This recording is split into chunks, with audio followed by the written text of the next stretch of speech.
So practically, let's say I have a list of 10,000 and then I put that through the skip tracing software and I get back 7,000 records, 6,000 records with phone numbers. What practically does it look like in terms of a time commitment? Like I'm sitting here, it's a land day, I have no coaching students, I'm like doing my thing, I send out a massive list of text blasts.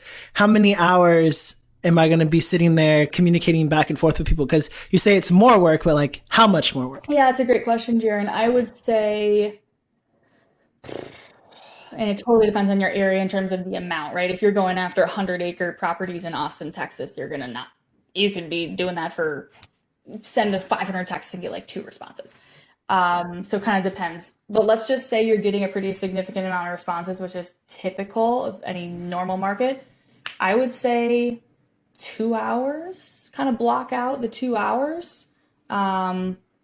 That's enough to get through a pretty significant amount of conversations in launch control. Another reason why I love it, they've got these quick replies in there. So if they say like, yes, I'm interested, you can just have these little quick replies like, awesome, let's build out, let me get some more information so I can build out an offer for you. And I have all this kind of strategy and the tactics baked out if we want to go into it a little bit more. But yes, I would say about 2 hours, Jaron, for like a solid texting session. What's the time I can expect to be working those leads for like 2 weeks, 3 weeks in terms of like a non-automation, like manual, like, hey, I'm having this conversation. This person seems very motivated or whatever. Like, I mean, because you said 10 and expect to get one. And for how many texts would you say is that kind of a general rule of thumb? I would say my general rule of thumb, if you're doing like classic, like my market is like mid-tier, making about 15K a deal. It takes us about 2,000 texts to do one deal. That's about normal. So 2,000 texts, we have about, we about 19% response rate, but that includes people saying not interested, stop, whatever, and it's neutral. So just keep that in mind. So let's say out of that, if you get about 150 people that you actually have to respond to, and out of that, you're going to get one that you're going to pull the trigger on now.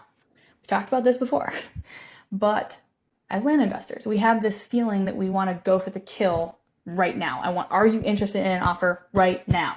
And if someone says no, we just mark them as not interested and we never talk to them again.